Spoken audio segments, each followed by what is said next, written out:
بسم اللہ الرحمن الرحیم۔ 10 محرم الحرام کی حقیقت کیا ہے؟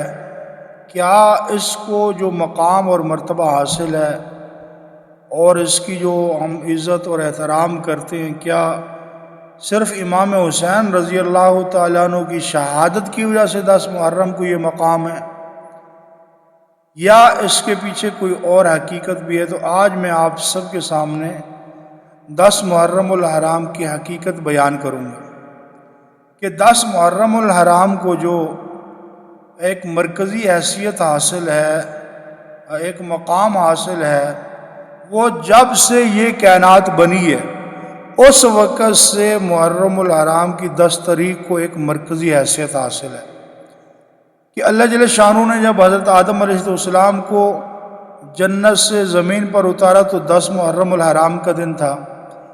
جب آدم علیہ السلام کی توبہ قبول ہوئی 10 محرم الحرام کا دن تھا۔ جب نوح علیہ السلام کی کشتی 6 مہینے بعد جودی پہاڑ پہ رکی تو یہ 10 محرم الحرام کا دن تھا۔ حضرت یونس علیہ السلام کی توبہ قبول ہوئی تو 10 محرم الحرام کا دن تھا۔ حضرت ابراہیم علیہ السلام کو جب چکھے سے نکالا گیا باحفاظت آپ اس چکھے سے باہر آ گئے، 10 محرم الحرام کا دن تھا۔ حضرت موسیٰ علیہ السلام کے دور میں جب اللہ پاک نے فرعون کو تباہ و برباد کیا، غرق کیا پانی کے اندر، تو یہ 10 محرم الحرام کا دن تھا۔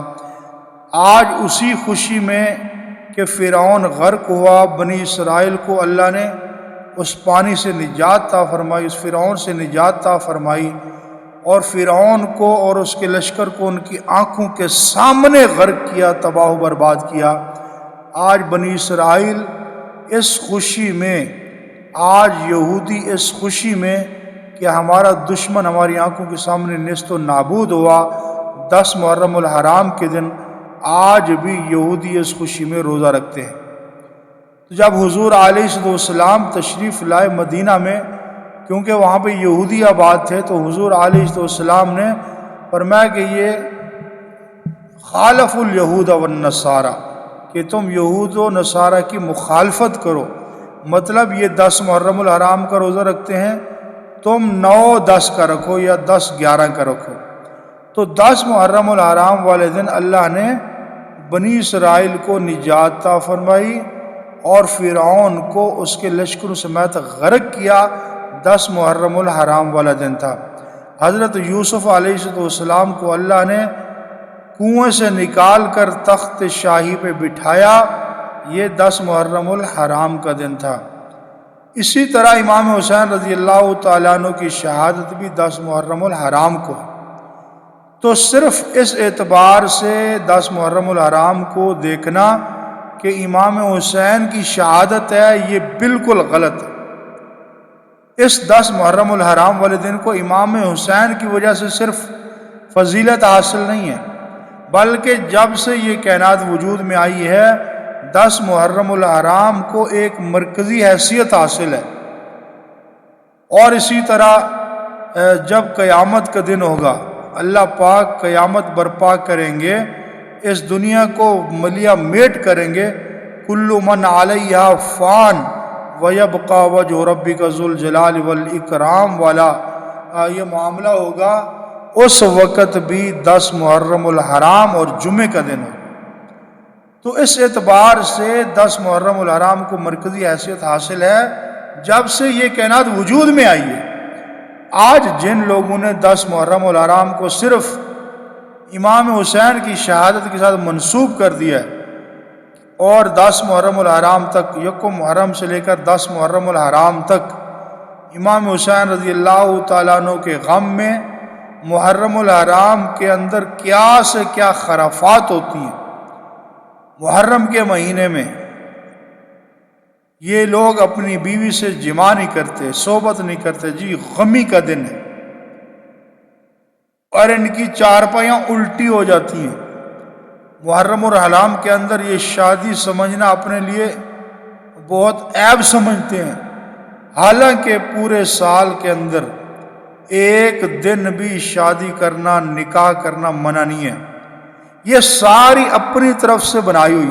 آج اللہ معاف کرے دیوبندی حضرات بھی، بریلوی حضرات بھی، اہل حدیث بھی، یہ سارے کے سارے جو ہے اسی پلیٹ فارم پر جمع ہو جاتے ہیں. محرم کا چاند نظر آتے ہی سارے اپنی بیویوں سے الگ، نکاح کی تقریبات منسوخ، کوئی خوشی نہیں، محرم آ گیا.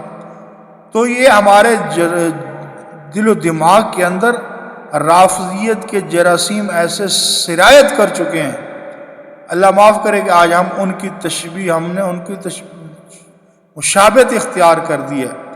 تو یاد رکھو، من تشبہ بقوم فہو منہ، کہ جو کسی قوم کی مشابہت اختیار کرتا ہے وہ اسی کے ساتھ ہوتا ہے. اسی لیے محرم اور حرام کے اندر کسی قسم کی کوئی تبدیلی ہمارے اندر نہیں ہو. ہاں عبادات کرو، امام حسین رضی اللہ عنہ کی درجات کی بلندی کے لیے دعا کرو، جو کربلا کے شہداء ہیں ان کی درجات کی بلندی کے لیے دعا کرو. یہ عمل کرو، نہ کہ وہ عمل کرو کہ جو صحابہ کے دشمن کرتے ہیں. اس لیے محرم الحرام کی جو فضیلت ہے، جو 10 محرم الحرام کو مقام حاصل ہے، وہ صرف امام حسین کی شہادت کی وجہ سے نہیں ہے، بلکہ جب سے یہ کائنات بنی ہے اس وقت سے لے کر آج تک اس کائنات کے اندر 10 محرم الحرام کو مرکزی حیثیت حاصل ہے. اور جب یہ کائنات مل یا میٹ ہوگی، ختم ہوگی، اللہ اس کائنات کو برباد کریں گے، کل من علیہ فان ہوگا، تو اس وقت بھی 10 محرم الحرام اور جمعہ کے دن ہوگا. اس لیے 10 محرم الحرام کو صرف امام حسین کی طرف منسوب کرنا یہ کسی طرح بھی صحیح نہیں ہے. اللہ عمل کی توفیق عطا فرمائے.